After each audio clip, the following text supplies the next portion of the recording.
Este es el top de películas del año más arbitrario que vas a encontrar. Un top, mi top, de 30 películas del año. 30, ni una más, ni una menos. Y si hay algo que tenemos que decir primero es que el 2025 fue un año raro en muchos sentidos. No solo raro para el cine, sino también raro en general. Creo que todos estamos con la misma sensación. Películas de directores reconocidos ya no atraen tanto. Y es muy común ver cada vez más películas que llegan directo al streaming y que a veces no tengan nada de publicidad por parte de la plataforma, lo que hace que las mismas se pierdan entre el mar y mar de contenido, y eso que hay cada vez más contenido. Además de que por otro lado ya a las películas también se las empieza a considerar más como esta palabra que digo, contenido. Películas que antes eran triunfos de taquilla y ahora ya no lo hacen tanto más. Incluso Marvel es la primera vez que no entra al top de 10 películas taquilleras del año desde el 2011. Un año donde películas no pasan ni una semana en cartelera. Y películas contadas con los dedos de las manos son las que triunfan y se mantienen semanas en el cine, con asistencia importante y muy guiada todo por el boca en boca de las redes sociales, la gran máquina de marketing gratuito para las productoras. Y guiado también por un tipo de narrativa transmedia que hace que no solo alcance con las películas en sí. Aunque esto último quiero dejarlo un poco para, otro video. Un año donde terminó Stranger Things, que fue una de las primeras grandes series que arrancó esta era del streaming y que cambió de una vez por todas nuestra relación con el cine. Terminando justamente en un año donde la IA está empezando a cambiar y va a cambiar para siempre toda nuestra concepción sobre el arte audiovisual, sobre la realización audiovisual. En fin, un año bastante particular. Pero a pesar de todo podemos seguir teniendo historias que no solo nos hacen reflexionar sobre nuestros tiempos, sino que también nos permiten desconectarnos un poco de ese mundo hiperconectado y atomizado. O, como me gusta verlo, también nos permite reconectarnos de otra forma a lo que nos rodea. Películas de muchos géneros, algunos más marcados y clásicos, y otras películas con géneros bien mezcladas, digno de la era postmoderna en la que estamos. Como todo top, elegir es difícil. Sobre todo en países latinoamericanos, donde a veces las películas que se estrenan a finales de años en sus países de origen, acá recién llegan a principios de año, enero, febrero, marzo, muy guiado todo por la temporada de premios, por los Oscars, los Golden Globe, etc. Y en algunos casos estas películas ni siquiera llegan en streaming en junio del siguiente año, mucho tiempo después. Así que acá es difícil elegir entre muchas películas, por lo que decidí involucrarlas a todas. ¿Qué quiere decir esto? El top principal se va a componer por películas del 2025 que generaron charla y debate casi por completo durante el 2025. O sea, capaz hay alguna película que me digan, bueno, pero esto se estrenó el 31 de diciembre a las 8 de la noche en Australia, pero el debate, las recomendaciones, el boca en boca, todo lo que hace que empecemos a hablar sobre la película se dio casi plenamente en el 2025. ¿Un poco demagogo? Bueno, no me importa. Y si estás en desacuerdo con alguna de estas cosas, bueno, podemos reputearnos en los comentarios. O bien te digo, bueno, verá, esa película justo no la pude ver, así que la voy a ir a ver y después digo, pero Dios, cómo se me salió esta película del top, y voy a los comentarios y te respondo, che, ¿sabes qué? Tenías toda la razón del mundo. Pero bueno, no alarguemos más. Y vamos con las 30 películas del 2025.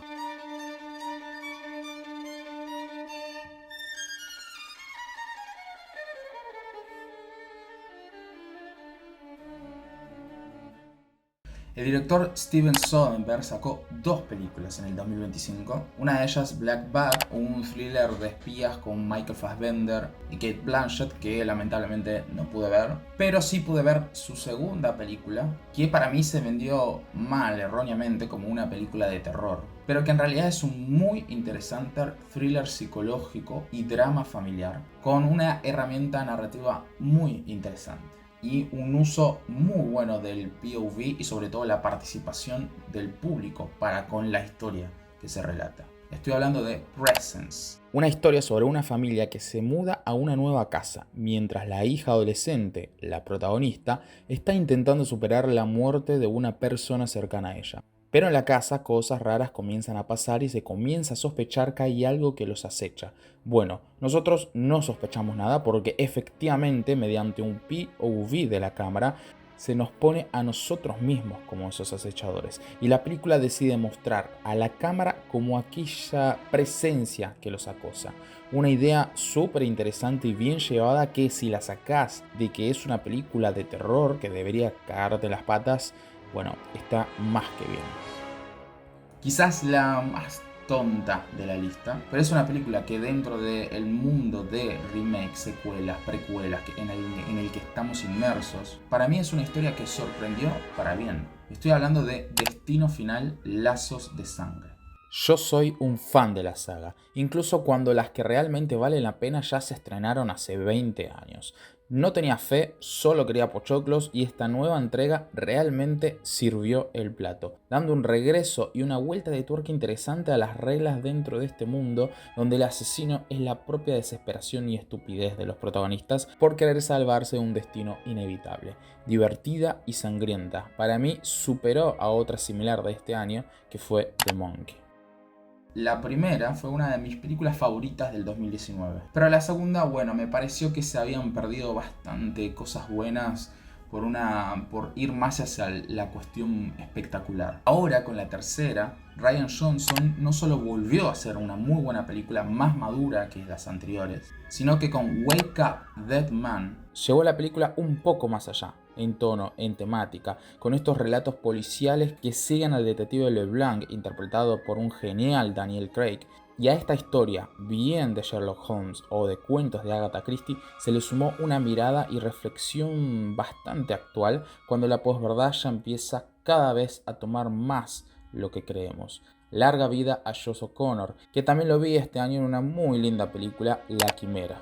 una película que lamentablemente a principio de año pasó bastante desapercibida, pero que para mí fue una gran película, una gran sorpresa de parte de la directora de Bodies, Bodies, Bodies, ahora con Baby Girl.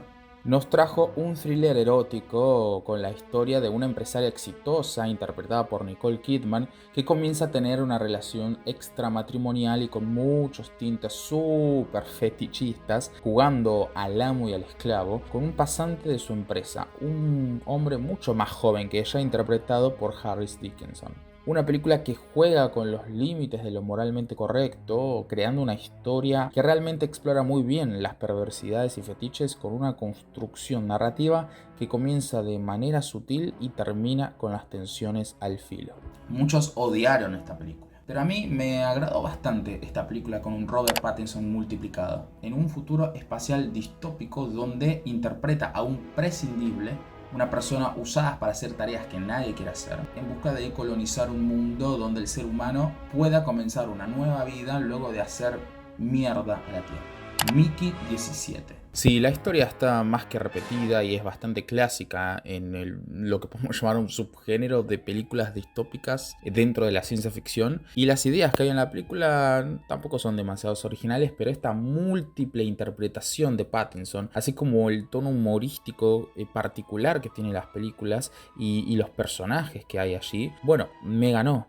Con esta película, Bong Joon-ho, este genial director surcoreano, se orienta más a lo que hizo en Snowpiercer, aunque menos solemne, pero sí, claro, alejado de Parasite o Memories of Murder, que seguirán por el momento siendo las mejores películas del director coreano. Pero Mickey 17 para mí merece ser mencionada. La última película de una saga histórica, que entra en este top no solo por repetir sus secuencias espectaculares y asfixiantes, sino por cómo su historia dialoga con nuestros tiempos de ya, y donde la importancia de la labor humana empieza cada vez a ser más prescindible.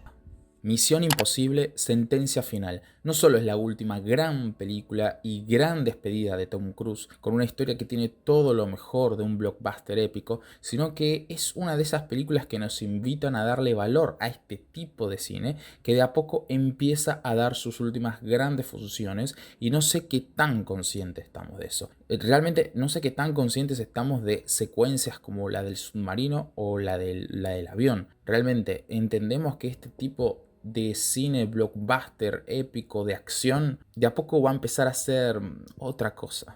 quizás a perder su esencia de a poco.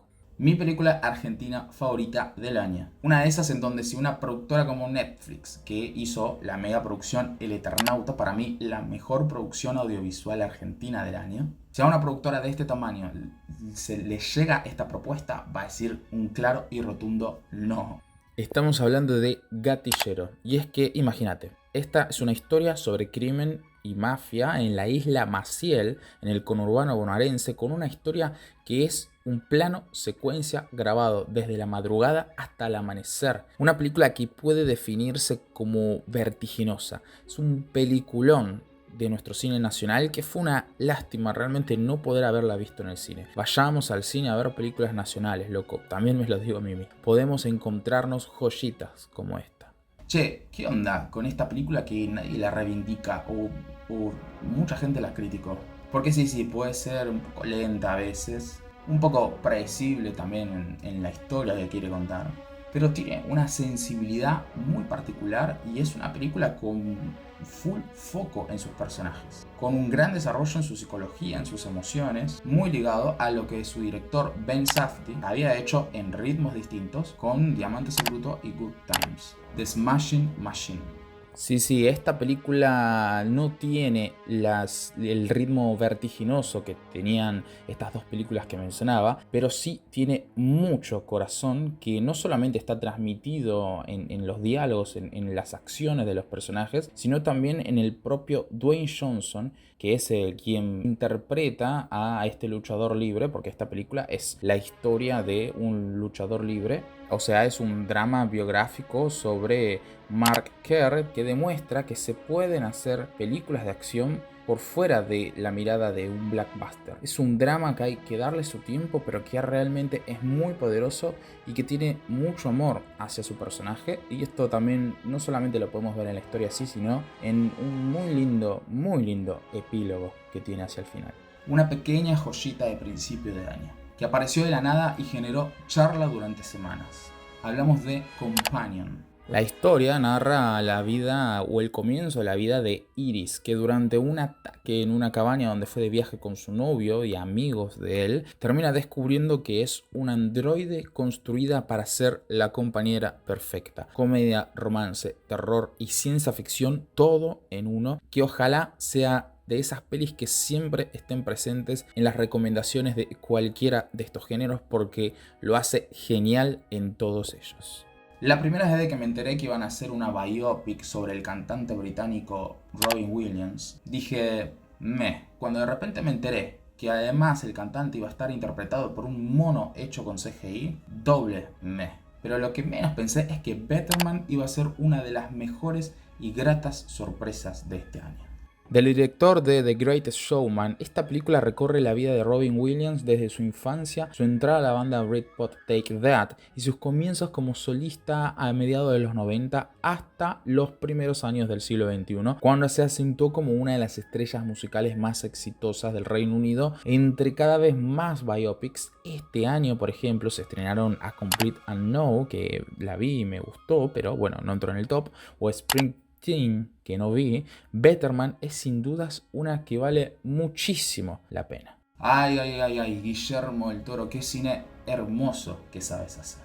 No solo estéticamente, sino también en la narrativa, también es muy poético.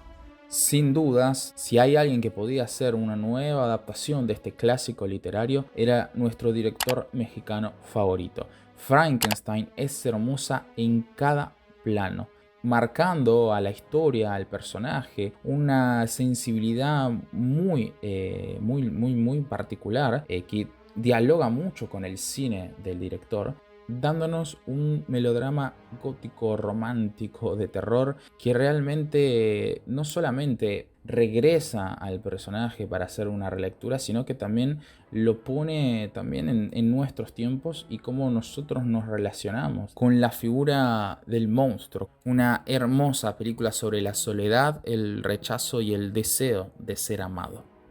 Una pareja en crisis se muda de la ciudad al campo y las consecuencias de su falta de comunicación comienzan a generar una película dramática. No. Una comedia romántica, no.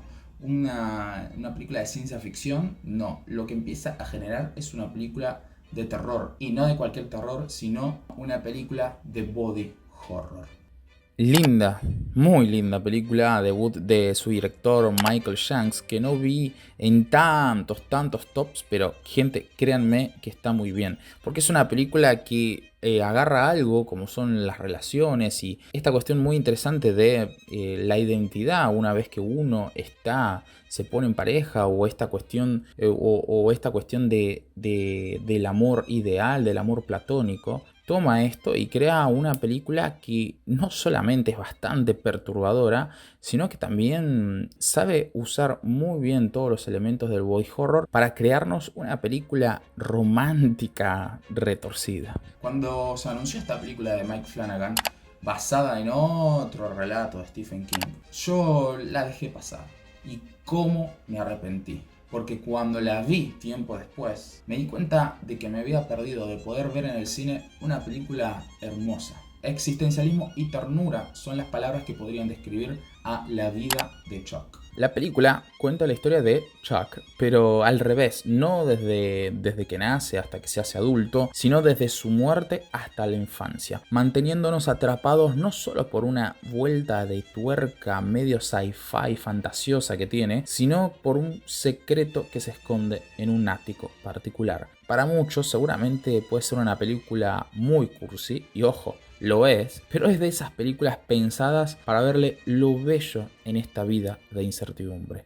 Yo odié Boys Afraid y me pareció que Ari Aster se había pasado 300 pueblos. Y luego cuando sacó Eddington, una comedia negra y satírica que no llegó a nuestras salas, y encima en reseñas, en cada reseña que leía, la gente no hablaba tan bien de esta película. Bueno, me desanimé un poco para verla. Hasta que dije, bueno, ya fue. La busqué, la vi y me di cuenta de que estaba ante una de las películas del año. En un pueblo yankee de nombre Eddington, durante la primera etapa más fuerte de la cuarentena por el COVID-19, se produce una pelea entre Joaquín Phoenix, el alguacil del pueblo, y Pedro Pascal, el alcalde del mismo. Ambos representan un tipo de ciudadano estadounidense y que son las primeras semillas de un caldo de cultivo de una sociedad estadounidense actual, pero también una sociedad global cada vez más polarizada. Y la película es un western clásico que toma a la sátira como un elemento para construir un relato que, en mi visión, realmente está muy bien, porque he visto críticas que decían que defendía determinadas ideas, y yo creo todo lo contrario. Esta película juega muy bien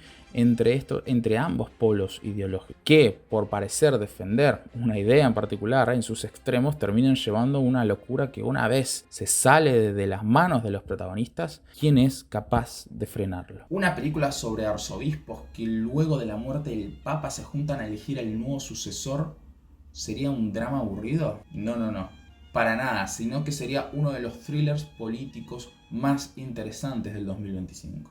Ralph Fiennes está increíble en esta película, que es una película que te sorprende a cada paso, y encima un mes después de su estreno moriría realmente el Papa, y sin dudas Cónclave tomaría mucho más peso. Una película que también habla sobre nuestros tiempos tumultuosos mediante una historia de palabras, miradas y silencios poderosos.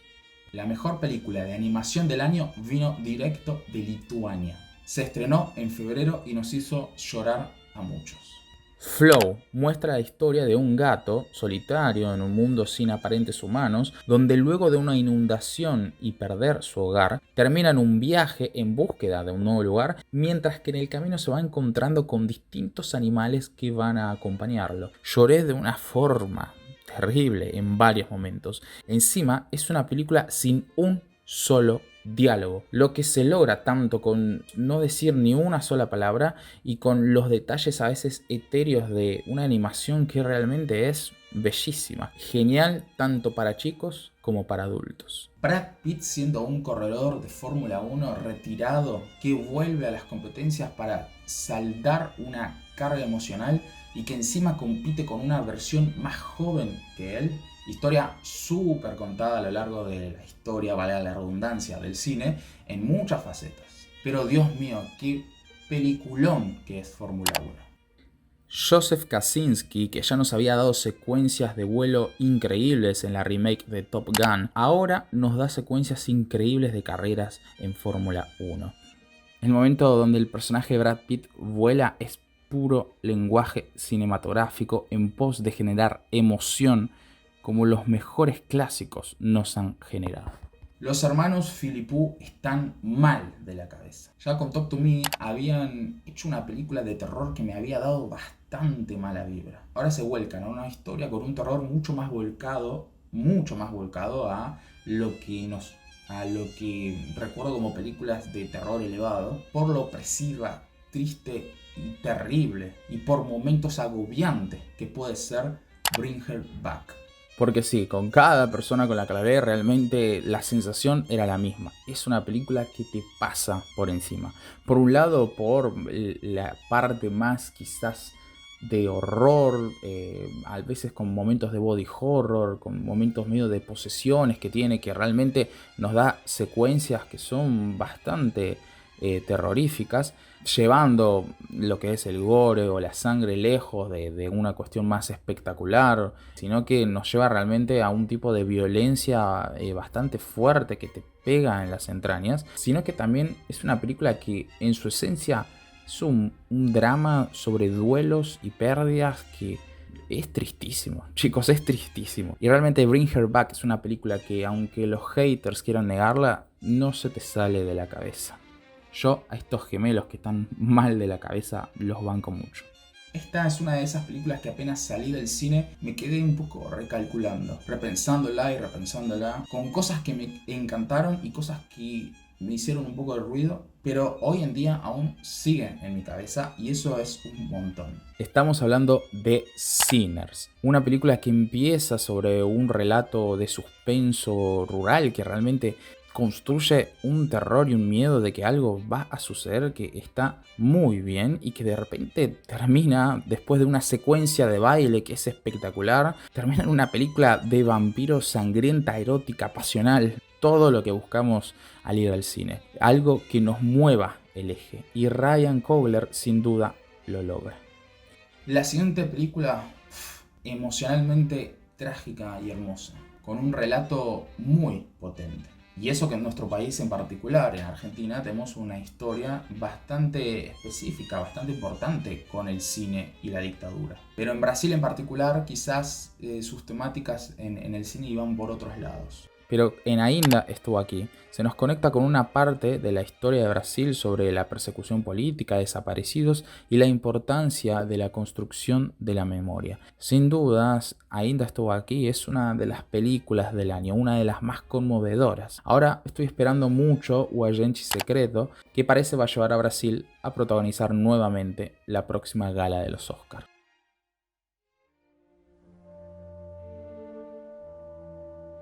Una adaptación noruega del cuento de la Cenicienta, pero esta vez desde el punto de una de las hermanastras. Bueno, aquí también puede salir. Puede salir excelentemente bien.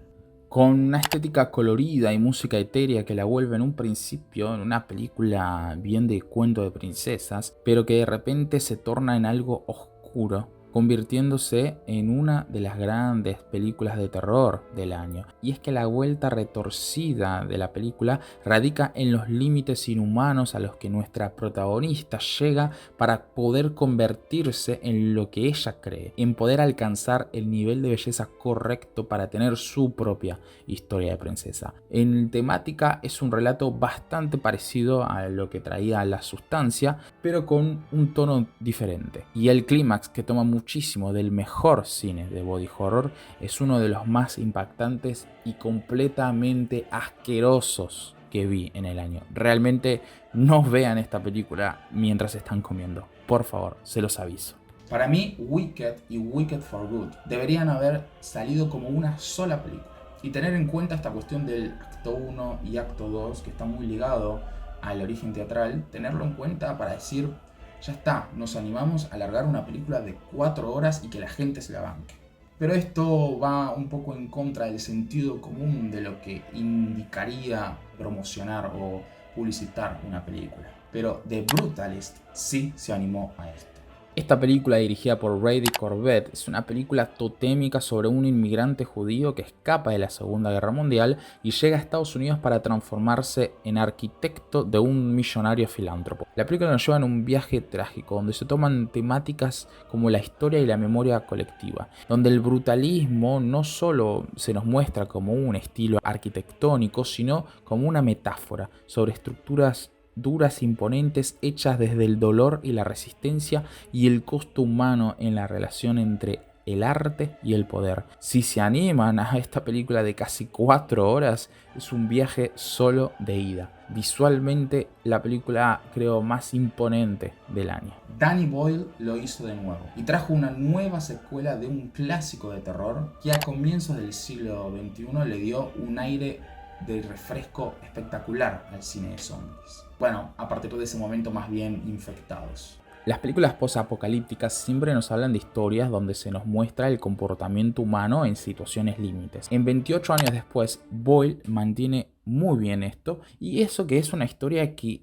aleja el foco del terror, esta vez involucrando mucho más peso en las relaciones dramáticas entre los personajes, aunque sin dejar de tener escenas bastante escabrosas, con un montaje que realmente replica muy bien, de una forma más adaptada a nuestros tiempos, las sensaciones de horror y desesperación que nos transmitió 28 días después. Si hay alguien que podía hacer una remake de esta historia, de un clásico mudo que se transformó en una de las primeras grandes películas de terror de la historia del cine, sin dudas, Robert Eggers era el nombre que cualquier cinéfilo hubiera elegido.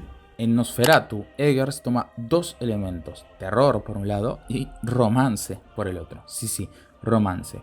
Obvio desde un punto trágico shakespeariano. Es una de esas películas que conecta mucho con un estilo narrativo literario, volver a las raíces de los mitos y las leyendas. La historia, con elementos narrativos pequeños pero muy sólidos, hacen que la tensión dramática y erótica, increíblemente erótica, pero también terrorífica, sea intensa. Una fabulosa forma de tomar terror, drama y erotismo para crear una historia sobre el deseo reprimido y la muerte. Y nos dio unos buenos memazos sobre el nuevo Conde Orlok. Esta película es tan rara como fascinante, con una estética y lógica narrativa a veces bastante lynchiana. La directora Lynn Ramsey nos mete a través de Matate Amor en una historia sobre maternidad, erotismo femenino y depresión, que se vuelve onírica, opresiva y trágica, con un Robert Pattinson y una Jennifer Lawrence que hacen un enorme trabajo, con esta última haciendo un papel de una locura increyendo que me recordó mucho, pero para mí es aún mejor de lo que hizo en una película como fue Mother de Darren Aronofsky, que nos mete al espectador en un estado de suspenso y desorientación que paradójicamente te atrapan mucho. Basado en un libro de la argentina Ariana Harwitz, Die My Love, Matate Amor, se transformó en una película que entiendo que puede no ser para todos, pero que para algunos raritos, y sé que están ahí, es una gran historia. Bueno, ahora entramos al top 5 de películas, que es bastante, para mí es importante mencionar que cualquiera de estas películas podría estar en el top 1 del año. Y todo va a depender, bueno, del día, el humor, las ganas de qué tipo de película quiera ver. Pero realmente estas 5 películas para mí, cuando las vi, fueron una cuestión de tipo, ¿qué estoy viendo? Esto está buenísimo. Y lo voy a tratar de recomendarlo a cada fucking persona a la que vea. Entremos en las 5 mejores películas del año.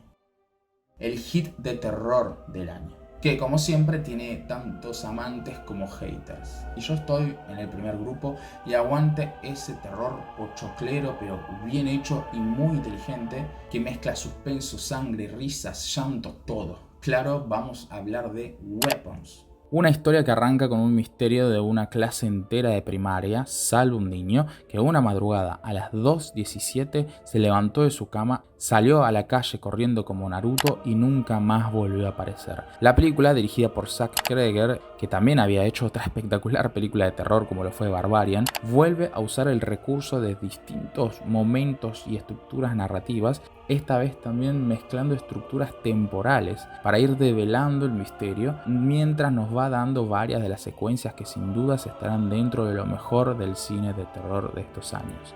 Gladys, un personaje del cine de terror icónico. Casi no se habló de la siguiente película y lamentablemente, a pesar de ser la ganadora de la Palma de Oro en el Festival de Cannes, estuvo muy poco tiempo en cartelera. Pero créanme que es una película hermosa y es una película también incómoda, con un final que realmente te deja con el nudo en la garganta. It was just an accident. Fui a verla sin saber casi nada.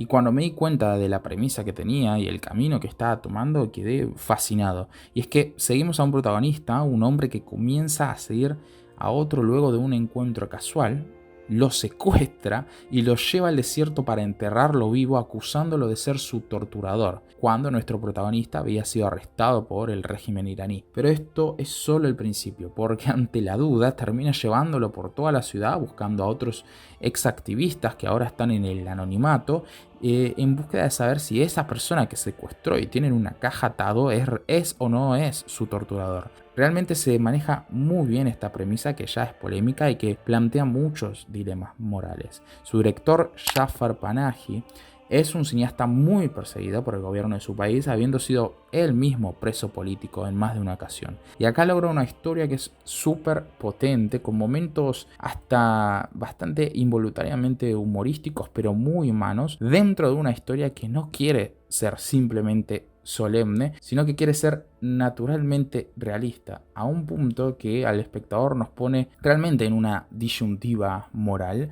que es incómoda, pero que es necesaria. En tiempos donde las teorías conspirativas y la paranoia crecen cada vez más, ligadas a redes sociales, algoritmos atomizantes, el deepfake y el avance de la IA, se hace que cada vez más la verdad en la que uno cree en realidad sea una verdad que está súper moldeada y que al fin y al cabo es la verdad que cada uno cree. En ese contexto aparece esta nueva película de Yorgos Lanthimos. Bugonia no solo hace una sátira y una crítica a nuestra sociedad actual, sino que también busca jugar con esa ambigüedad sobre la verdad en nuestros tiempos. Bugonia, la palabra bugonia, se refiere a una antigua creencia griega y romana popularizada por Virgilio sobre la generación espontánea de abejas a partir del cadáver descompuesto de un buey, simbolizando la renovación o la vida que surge de la muerte. Esta película tiene nuevamente esta mirada nihilista del director griego sobre el ser humano, tratado con humor incómodo que ya tenía Poor Things y Kind of Kindness, pero ahora buscando todavía encontrar una especie de luz en una sociedad cada vez más deshumanizante. Buenísima. Esta es una de esas películas que en su superficie te relatan una historia de enredos nocturnos y frenesí, pero detrás te está dando un golpe emocional terrible. John Baker lo hizo de nuevo y nos trae otra increíble película de una sensibilidad enorme, esta vez con Anora. Ella es una bailarina exótica y trabajadora sexual a quien de repente le surge la oportunidad de vivir una historia del tipo Cenicienta cuando un joven ruso, hijo de multimillonarios, le ofrece pasar tiempo con él y posteriormente casarse. Pero ese cuento de hadas se va a ver amenazado cuando los padres del chico quieren conseguir a toda costa la anulación del matrimonio. Básicamente nos enfrentamos a una historia que busca pensar alrededor de los relatos de amor y de identidad y de esas figuras de princesas a rescatar y príncipes azules que las vienen a salvar. Pero aquí esa búsqueda de la identidad se da vuelta, porque Anora es todo lo contrario a una princesa que precisa rescatarse, y el otro personaje, el ruso Vanya, no es para nada un príncipe azul. Y toda esta película va a estar constantemente en esta dualidad. ¿Quién es Annie? El nombre por el que la protagonista quiere que la llamen, y quién es Anora, esa chica detrás de una máscara construida para sobrevivir. ¿Son los sueños capaces de cumplirse? ¿Acaso no somos toda gente un poco rota buscando algo de felicidad? No hay respuesta, pero sí tenemos una película de las que me gusta decirles hermosamente trágica, que pone a John Baker como uno de los mejores cineastas de los que podríamos llamar un cine indie contemporáneo. Y por fin llegamos a la mejor película del año, que luego de hablar de 29 películas, seguramente ya lo saben y es bastante predecible. Pero bueno, ¿qué decirles? Es realmente un peliculón. Los Cuatro Fantásticos. Qué bella manera de volver a lo grande para Marvel, encima con un Pedro Pascal como el mejor Reed Richards de todos los tiempos. Nah, mentira, este año no fue el año para los superhéroes, la verdad. Hablando en serio, con One Battle After Another, realmente este año me volví un evangelizador de Paul Thomas Anderson.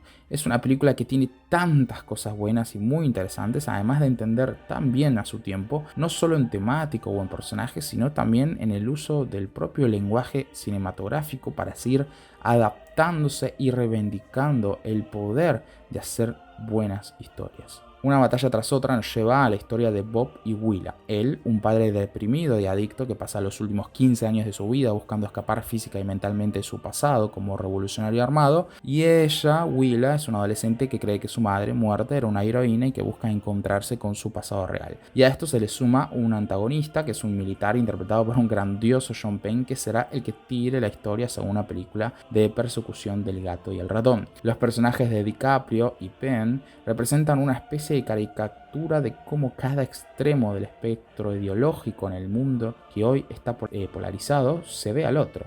Y en el medio, bueno, la película tiene secuencias que son espectaculares, frenéticas, pero al mismo tiempo equilibradas en momentos de paz, sin dejar el humor negro, el impacto emocional o inclusive la crítica moral. La música es espectacular. Realmente el mejor soundtrack del año. Acompaña las escenas como si de una improvisación de jazz se tratara. Y al mismo tiempo hay muchos elementos que también la hacen una película atemporal. Una película que busca retratar las batallas de nuestra sociedad por un mundo mejor, atravesando generaciones y dentro de una incertidumbre asfixiante actual, dar un mensaje y que si se tiene que dar una batalla tras otra, se hará.